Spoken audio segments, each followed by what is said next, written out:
Here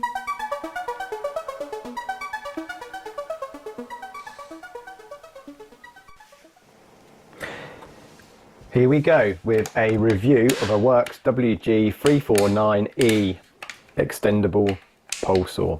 So here we go. We've got the switch mechanism with the safety as well, which is a nice feature.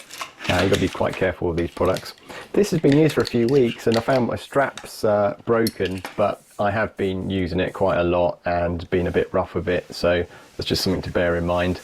These are the levers for extending the pole saw out. It has a maximum reach height of 4 meters, so that includes the height of yourself as well. And going down further, we've got the angled cutting head there that goes to maximum 30 degrees.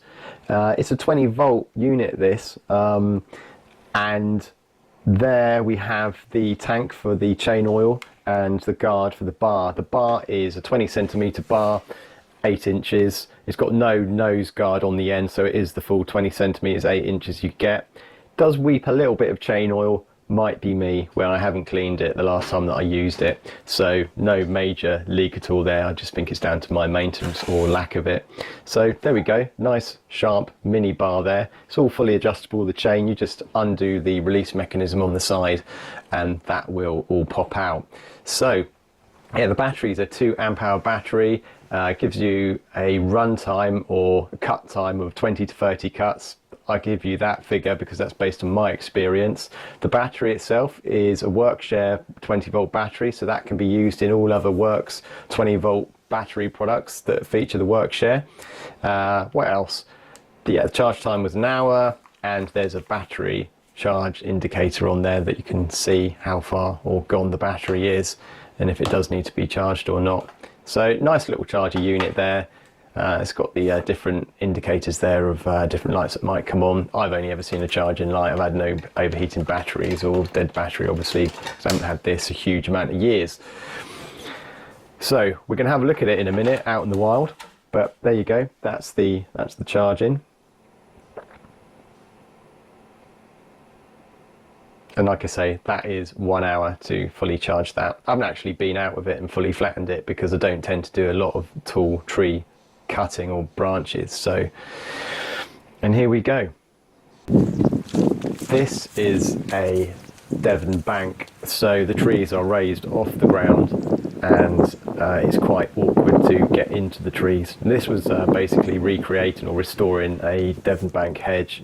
So the trees in this video are not being pruned. There's not much undercutting and top cutting. So obviously you do want to do a slight undercut and then cut from the top to avoid any bark being ripped. There's the angular adjuster. It is obviously a good idea to do that. When you're cutting from above, you want to be away from not being under the tree.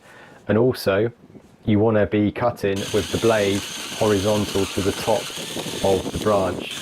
If you do it slightly vertical, you'll get the saw pinched, and when you get it pinched, it can be a bit of a bind to get the thing released.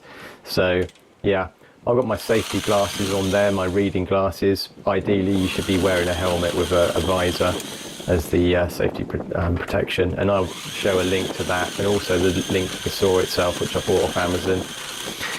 Another good feature of these saws is if you want to do a load of low down cutting and you don't want to use a chainsaw and be bending down all the time, just shorten the shaft, and that way you can stand up and you can just cut things low down and you don't have to bend over at all, which is a nice feature.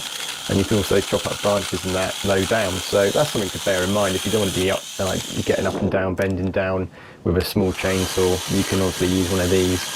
But yeah, there we go. This is cutting into hawthorn, which is a hardwood in the UK, so it is not struggling. It just takes a little bit of time to cut through that hardwood. Softwood would be obviously a lot quicker, but hawthorn is, yeah, it's quite a toughy wood. It's a bit like yabba.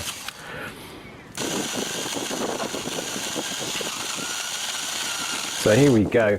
This is getting slightly stuck here, so that's me doing the undercutting slightly just to release it. This is near to a road as well, so I've got to be a bit careful and be mindful of the traffic. But yeah, it's a wonderful bit of kit. I no regrets buying this whatsoever. Ideally, keep the strap around your shoulder. It helps balance the whole piece of equipment. And there you go, you can see it gnawing away at another piece of hawthorn. Yeah, it's good. I don't think there's any downsides. Probably the only thing I would recommend is that you buy a spare battery if you are going to be using it a hell of a lot, because obviously if you're cutting and your battery runs out, you don't really want to be halfway through a cut and then the battery goes and you've got to walk away from a branch that is in a pretty dangerous, position of being half cut. So yeah, buy another spare battery. I think that'd be a good recommendation.